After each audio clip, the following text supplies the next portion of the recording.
सहनाववतु सहनौ भुनक्तु सह वीर्यं करवावहै तेजस्विनावधीतमस्तु मा विद्विषावहै। ओम शांति शांति शांति।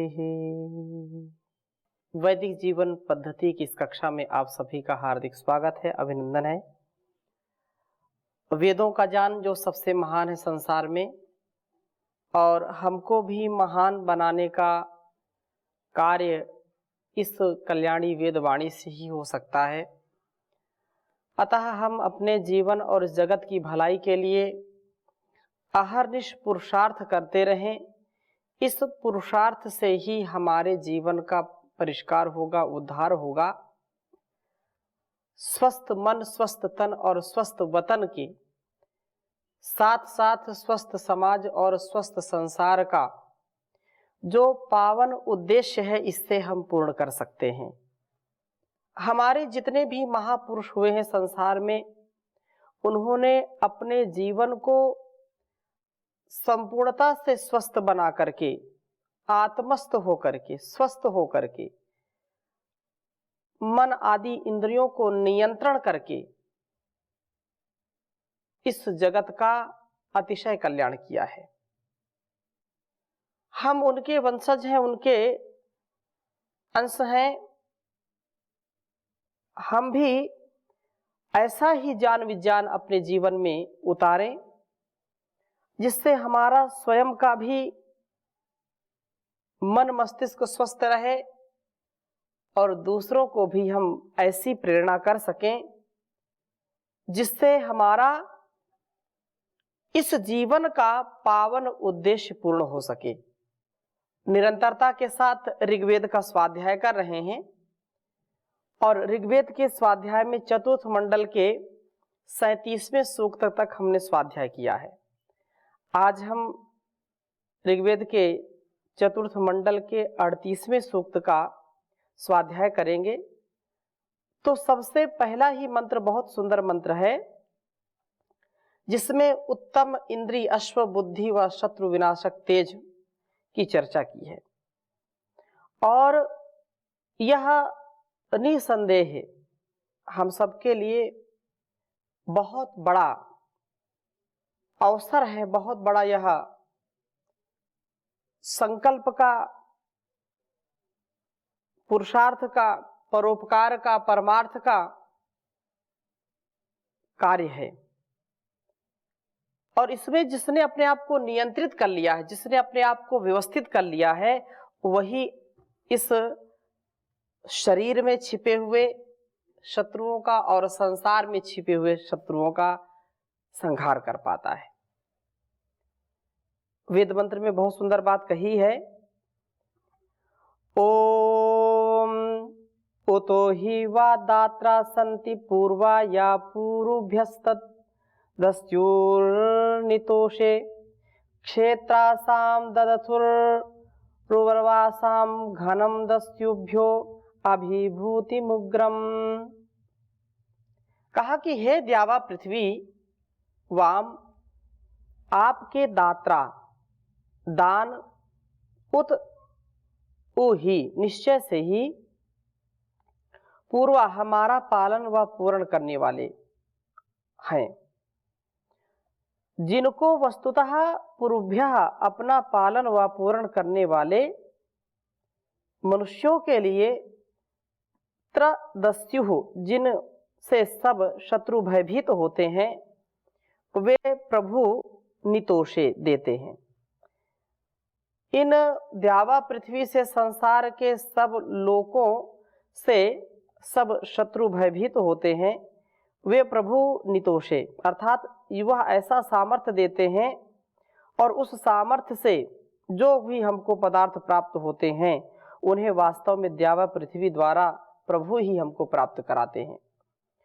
जो भी व्यक्ति पालन व पूर्ण के कर्मों में प्रवृत्त होते हैं, प्रभु उनके लिए इन वस्तुओं को देते हैं। प्रभु दस्यु हैं, हम प्रभु को अपने हृदयों में आसीन करते हैं, तो वहाँ काम क्रोध आदि आसुरी जो प्रवृत्ति है, आसुर जो भाव हैं, वे आसुर भावों को प्रवेश नहीं होने देते, उनका प्रवेश निषेध हो जाता है। हे द्यावा पृथ्वी आप क्षेत्रासाम क्षेत्राणी सनोतीति, सब भूमियों में विचरने वाले इंद्रिय अश्वों को ददथु देते हो। उर्वरासाम उर्वराम सर्वस्याढ्याम भुवम सनोति, नए नए विचारों को जन्म देने वाली बुद्धि को देते हैं। तथा दस्युभ्य घनम, दस्युओं के विनाश के लिए, दस्युओं का दर्शन कर सकें, उनका विनाश कर सकें, इसके लिए उग्रम अभिभूतिम अर्थात प्रबल अभिभावक बल को देने वाले होते हैं आप। हमारा कुछ भी सामर्थ्य नहीं है, यदि परमात्मा अपने सामर्थ्य से हमको युक्त ना करे, अपनी शक्ति से हमको युक्त ना करे, तो हमारा देखना, सुनना, बोलना, खाना पीना, उठना बैठना, चलना फिरना, कुछ भी हम नहीं कर सकते हैं। दूसरों का तो कल्याण कैसे करेंगे जब अपना ही कल्याण नहीं कर सकते, एक कदम आगे हम नहीं बढ़ सकते हैं बिना उस परम पिता परमेश्वर की शक्ति के दिए हुए, बिना उसके सामर्थ्य के। हमारा सामर्थ्य बिल्कुल है ही नहीं। हमको अपने इस शरीर में, बुद्धि, मन में, इंद्रियों में लेश मात्र अहंकार नहीं करना चाहिए, क्योंकि इसका अहंकार यदि हम करते हैं तो निसंदेह हम अंधकार की ओर प्रवेश करेंगे, और जो शत्रु हैं वे हम पर आक्रमण करेंगे। हम क्योंकि अहंकार से युक्त हो गए, अहंकारी व्यक्ति बुद्धि को खो देता है, उसका सद्ज्ञान, सद्विवेक खो जाता है, और जब सद्विवेक नहीं होगा तो व्यक्ति अधर्म के रास्ते पर, अधर्म के पथ पर, कुमार्ग पर आगे बढ़ जाता है, जिससे इहलोक और परलोक दोनों का नाश कर बैठता है। यहाँ के शत्रु इस शरीर में और बाहर के शत्रु दोनों का आक्रमण होता है। इसलिए प्रभु कृपा से द्यावा पृथ्वी हमारे लिए पालक व पूरक दानों को देते हैं, उत्तम इंद्रिय अश्वों को, बुद्धि को तथा शत्रु विनाशक तेज को देते हैं। हम इन इंद्रिय अश्वों को पाकर के, तेजस्विता को पाकर के, जीवन को श्रेष्ठ बना करके जितना आत्म कल्याण से राष्ट्र कल्याण करेंगे, विश्व कल्याण करेंगे, उतना ही हमारे जीवन के लिए अच्छा है, और यही सच्चा जीवन है। स्वस्थ मन और स्वस्थ तन होना परम आवश्यक है, क्योंकि मन स्वस्थ नहीं है तो शरीर कितना भी बलिष्ठ हो, वह सदुपयोग उसका हो नहीं पाता है। वह व्यक्ति बलिष्ठ शरीर से भी ज्यादा उपकार नहीं कर पाता है। मन यदि स्वस्थ है तो जीवन हमारा स्वस्थ है, जगत हमारा स्वस्थ है। तो स्वस्थ मन के विषय में बहुत सुंदर बात कही है दूसरे मंत्र में 38वें सूक्त के। इसको आपके समक्ष रखता हूं मैं। ओम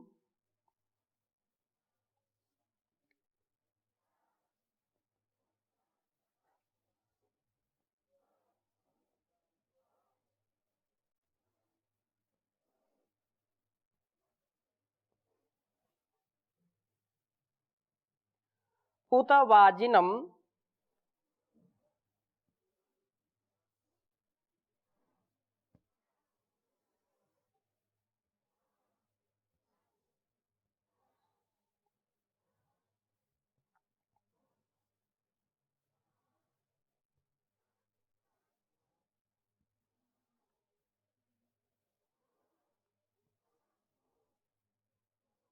पुरु निषिद्धानम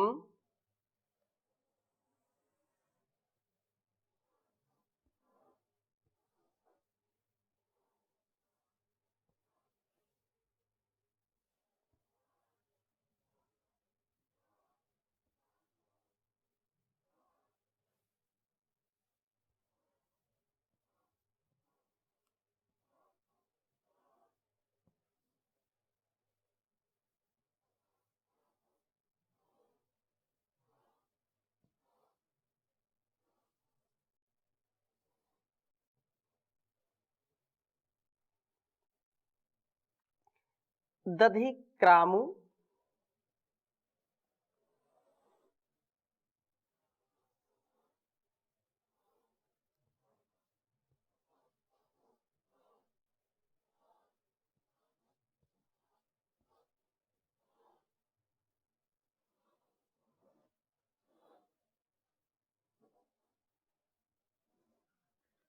ददथुर विश्वकृष्टिम। ददथुर विश्वकृष्टिम।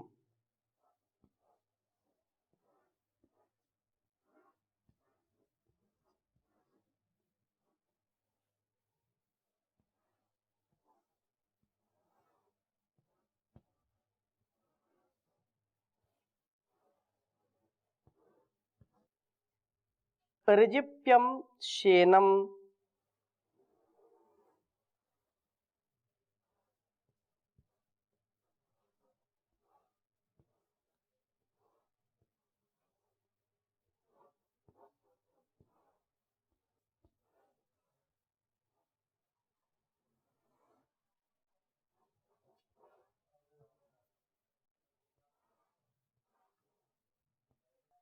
ऋजिप्यम शेनम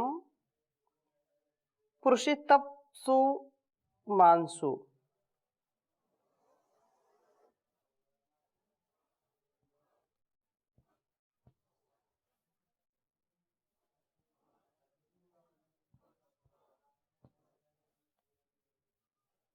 पुरुषितप्सु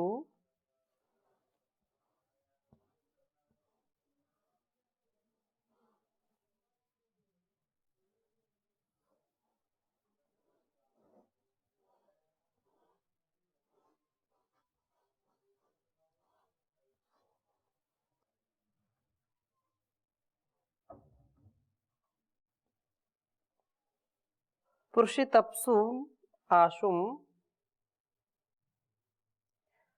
चक्रित्यमर्यो।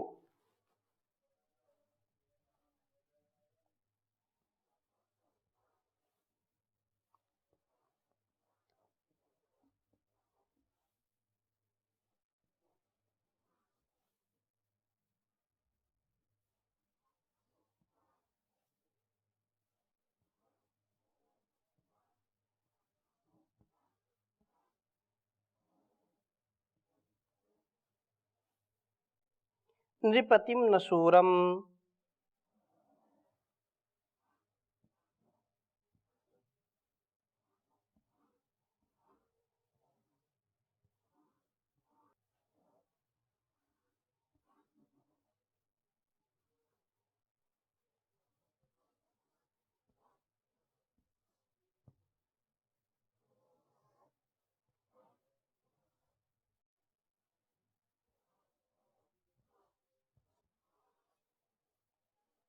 ऋग्वेद के चतुर्थ मंडल के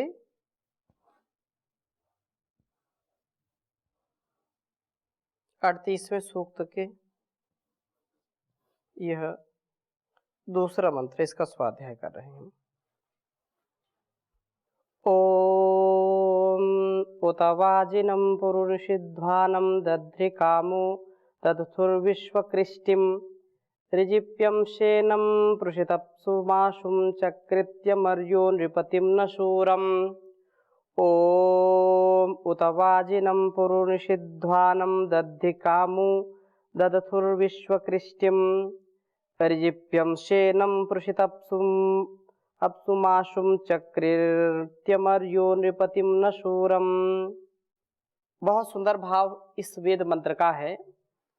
कहा है उत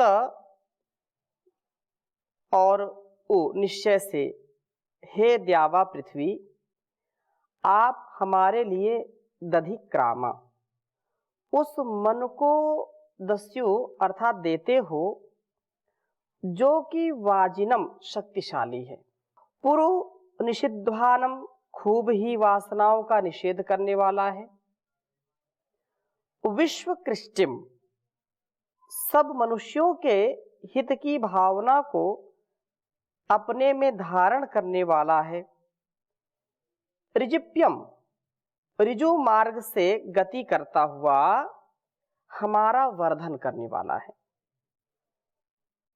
प्या वृद्धौ धातु है, उस मन को आप हमें देते हैं, क्योंकि मन एक बहुत बड़ा साधन है इस जीवन का।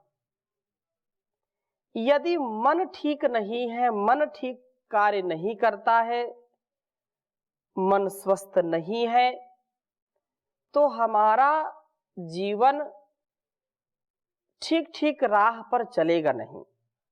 मन बहुत शक्तिशाली है। मानसिक विचारों से व्यक्ति के सारे कार्य चलते हैं। यदि मानसिक रूप से व्यक्ति स्वस्थ नहीं है, तो शारीरिक रूप से भी वह स्वस्थ नहीं होगा, और शारीरिक मानसिक यदि विकार उत्पन्न हो गए तो उससे सामाजिक, आर्थिक, आध्यात्मिक सब प्रकार के क्षेत्रों में, सब प्रकार की उन्नति में अत्यधिक बाधाएं उत्पन्न हो जाती हैं। इसलिए मन हमारा ठीक हो, और मन भी परमात्मा ने साधन के रूप में दिया है। यह यंत्र के रूप में हमको दिया है। इसलिए यहां कहा है कि शेन, मन को आप हमें देते हो जो कि शेनम, सनसनीय गति वाला है, पुरुषितप्सुम, दीप्त रूप वाला है, आशुम, शीघ्रता से कार्यों में व्याप्त होने वाला है, क्योंकि परमात्मा की ही शक्ति से कार्य करता है। केनोपनिषद में बहुत सुंदर बात आई, के नेशितम पतति प्रेषितम मना, पहला ही श्लोक है। और यह प्रार्थना गुरु से शिष्य करता है कि हमको इसका रहस्य बतलाइए गुरुजी, कि ये मन इतना शक्तिशाली है और किसकी प्रेरणा से अपने विषयों में जाकर के पतित होता है, अर्थात उसको प्राप्त करता है, ज्ञान गमन प्राप्ति। किसका इसको प्रश्रय मिलता है, किसका सामर्थ्य इसको मिलता है, किसकी प्रेरणा से अपने इच्छित विषयों को प्राप्त करता है सरलता के साथ। तो यहां पर यही बात कही कि ये बड़ा आशु है, गति वाला है।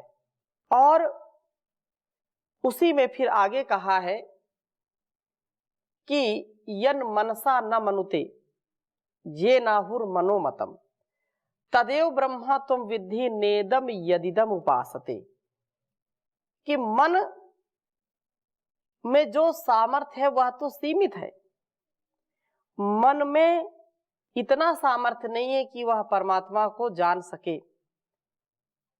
यन मनसा न मनुते, जिस मन से ईश्वर का संपूर्णता से चिंतन नहीं किया जा सकता है, अपितु चिंतन करने का सामर्थ्य जिससे मिलता है वही ब्रह्म कहलाता है। तो यही बात कही कि वह बड़ा आशु है, बहुत कार्यों में व्याप्त होने वाला है। और ऐसा अर्यः, अरे अर्थात काम, क्रोध, लोभ आदि शत्रुओं का चरकृत्यम, कर्तनशीलम, काटने वाला है, छेदन करने वाला है। मन में अपार सामर्थ्य है और मन चंचल हो जाए तो व्यक्ति को बंधन में ले जाता है। मनो मनुष्याणाम कारणम बंध मोक्षयो हो, ये मन कारण है बंधन का और मोक्ष का। इसलिए हम अपने जीवन को ठहराएं। और कहा नृपतिम न, मनुष्यों के रक्षक राजा की तरह शूरम, शूरवीर है। राजा जैसे शत्रुओं का पराजय करने वाला होता है और प्रजाओं का कल्याण करता है, उसी प्रकार से मन का यही कार्य है कि मन काम क्रोध का छेदन करता है, काम क्रोध को हर लेता है और अतिशय कल्याण करता है। ऐसे मन को ये द्यावा पृथ्वी हमारे लिए दें, जैसे द्युलोक व पृथ्वी लोक के मध्य में अंतरिक्ष लोक है, इसी प्रकार से यहाँ हमारे जीवनों में मस्तिष्क व स्थूल शरीर के मध्य में मन है। स्वस्थ मस्तिष्क व स्वस्थ शरीर से मन भी बड़ा स्वस्थ बनता है। मन मस्तिष्क को स्वस्थ रखने के लिए ईश्वर की भक्ति करना, चिंतन करना। स्वस्थ मस्तिष्क व स्वस्थ शरीर मिलकर के स्वस्थ मन को जन्म देते हैं और यह मन वास्तव में इस जीवन का सबसे बड़ा धन है। मन है मरीज तो लचीज कोई चीज नहीं। मन यदि चंगा तो कठौती में गंगा है। मन से है रीत पीड़ित, मन से ही सारा कार्य चलता है, मन से ही क्लेश कपट द्वेष दंगा है ये सारा संसार। क्योंकि वेदों में बड़ी इसकी महिमा गाई है। तन्मे मनः शिव संकल्पमस्तु, यस्मिन् ऋचा साम यजुंस, यस्मिन् प्रतिष्ठिता रथना भाविवाराः, यस्मिश्चित्तम सर्वमोतम तन्मे मनः शिव संकल्पमस्तु। यह मेरा मन शिव संकल्प से युक्त हो, कभी इससे विभिन्न कार्य हैं, जो विभिन्न जो वासनाएं हैं, विविध प्रकार की जो संसार की आकर्षण युक्त चीजें हैं, उधर मन न जाए, वहां से हमको बचाए, क्योंकि इसमें अपार सामर्थ्य है। इसलिए ये मन यदि पवित्र हो जाए तो यन मनसा मनुते तद वाचा वदति, यद वाचा वदति तद कर्मणा करोति, यद कर्मणा करोति तद अभिसंपद्यते। और चंचलता में यदि आ जाए तो इसको ठहराना बड़ा मुश्किल काम है। इसलिए ये मन बड़ा चंचल है, चिंतन में नहीं लगता, जितना इसे समझाऊं उतना ही मचल जाए, दाता तेरे सुमिरन का वरदान जो मिल जाए, मुरझाए कले दिल के एक आन में खिल जाए, दाता तेरे सुमिरन का। यह संसार ऐसा ही दिव्य भव्य और यह शरीर भी दिव्य भव बने, जिससे मन हमारा स्वस्थ हो और मन अपार सामर्थ्य देने वाला है, परमात्मा के द्वारा मिला हुआ उपहार है, इसका तिरस्कार न करें। मन को शिव संकल्प वाला बनाएं, कल्याणकारी बनाएं। तो इन्हीं भावों के साथ आज की कक्षा को यहीं पर विराम देते हैं। शेष चर्चा अगली कक्षा में करेंगे। ओम शांति शांति शांति।